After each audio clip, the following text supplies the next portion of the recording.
Condensadores, las placas paralelas. Tomamos ahora otro tipo de problemas conductores. Consideren dos grandes placas metálicas paralelas y separadas por una pequeña distancia en comparación a su ancho. Supongamos que las placas se han puesto cargas iguales y opuestas.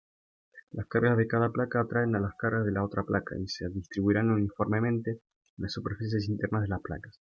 Las placas tendrán densidades superficiales de carga más delta y menos delta, no me acuerdo ese valor, respectivamente, como en la figura 6-12. Por lo dicho en el capítulo 5, sabemos que el campo entre las placas es igual a... ese símbolo lo voy a buscar.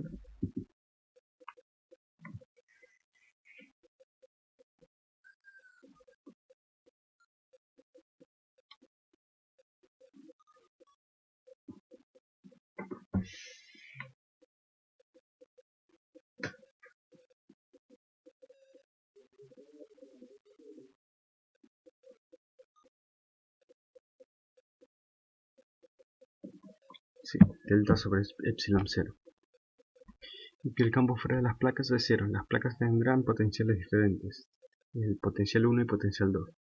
Por conveniencia llamaremos B a la diferencia, a menudo se la llama voltaje.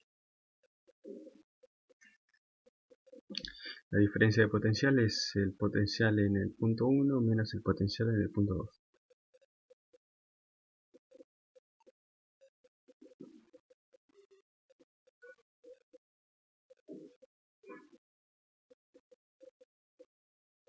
Área, distancia, densidad superficial negativa, densidad superficial positiva.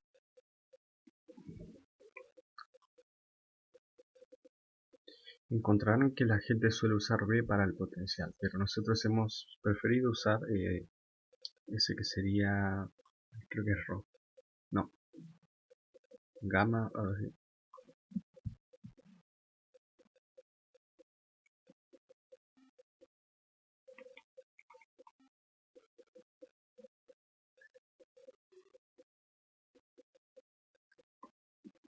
esa es la letra,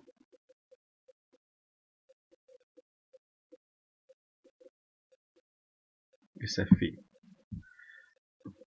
La diferencia de potencial B es el trabajo por unidad de carga que se necesita para llevar una pequeña carga desde una placa a la otra, por lo que la diferencia de potencial es el campo por la distancia, que es igual a...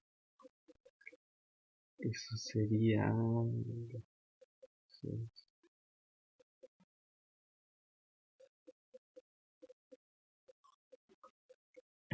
que es igual a sigma sobre epsilon 0 por la distancia. Esto es igual a la distancia sobre epsilon 0 por A por la carga, donde más menos Q es la carga total de la placa, de cada placa. A es el área de las placas y D es la separación.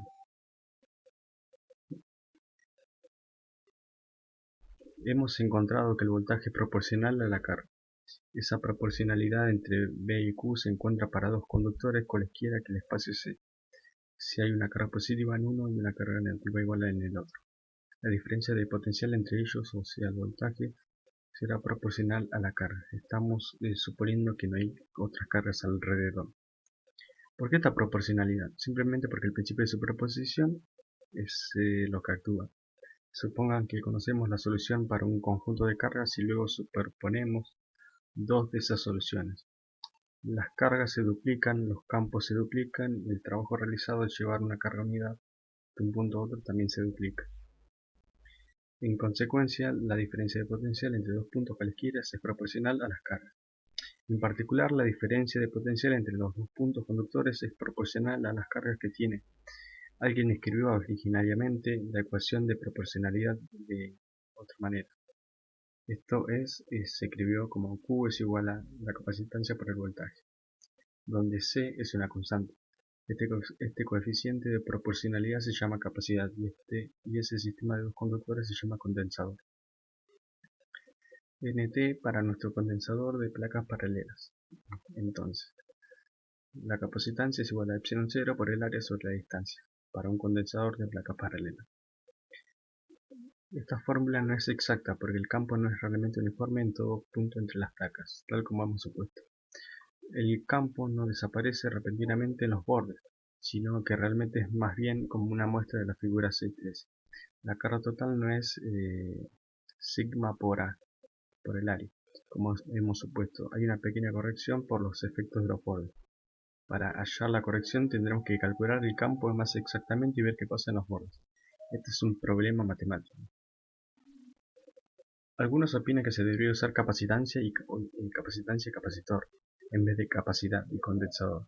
Hemos decidido usar la terminología antigua porque es aún la que se oye más comúnmente en el laboratorio de física, aunque no lo sea en los textos. Recomendamos, sin embargo, el uso de la nueva terminología internacional aceptada, porque en la mayoría de los países de habla hispana los laboratorios usan la terminología antigua. En total, muy pocos, por otra parte, son menos de los textos que usan la nueva terminología. El campo eléctrico cerca del borde de dos placas paralelas. Salen de la placa positiva, se van a la negativa.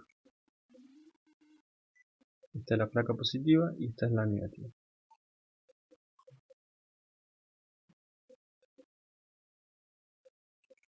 Sin embargo, se puede resolver con técnicas que no describiremos ahora.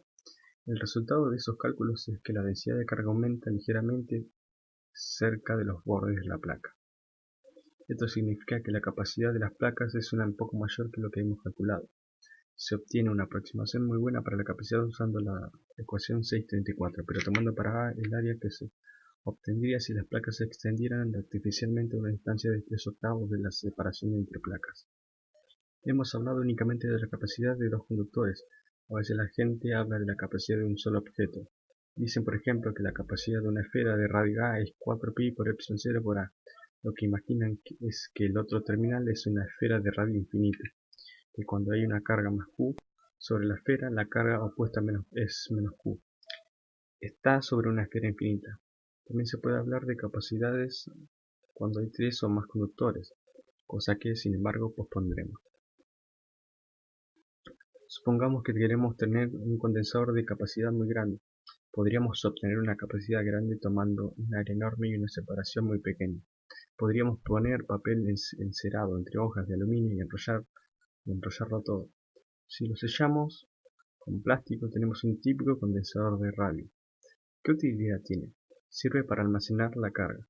Si tratamos de almacenar cargas en una esferita, por ejemplo, su potencial se eleva rápidamente a medida que la cargamos. Puede llegar a ser tan alto que la carga comience a escaparse en forma de chispas. Pero si ponemos la misma carga en un condensador cuya capacidad es muy grande, la diferencia de potencial desarrollada en el condensador será pequeña. En muchas aplicaciones en circuitos electrónicos es útil tener algo que pueda absorber o entregar grandes cantidades de carga sin variar mucho el potencial. Un condensador o capacitor hace justamente eso. Hay también muchas aplicaciones en instrumentos electrónicos, en computadoras donde se usa un condensador para obtener una variación determinada de voltaje en respuesta a una variación determinada de carga. Hemos visto una aplicación similar en el capítulo 23, volumen 1, donde describimos las propiedades de los circuitos resonantes.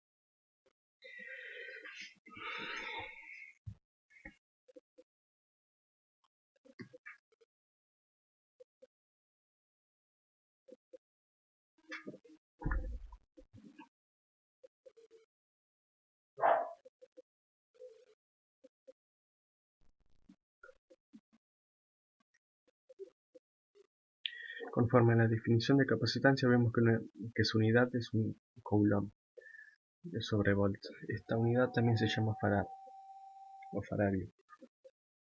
Examinando la ecuación 3.34 vemos que es posible expresar las unidades de epsilon 0 como faradio sobre metro, que es la unidad que más se usa. Los tamaños típicos de condensadores van desde un microfaradio, los picofaradios, a los milifaradios. Los condensadores pequeños de unos pocos microfaradios se usan en los circuitos sintonizados de alta frecuencia.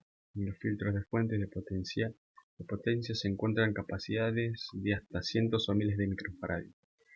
Un par de placas de 1 cm² de superficie a una distancia de 1 milímetro tienen una capacidad de aproximadamente 1 microfarad.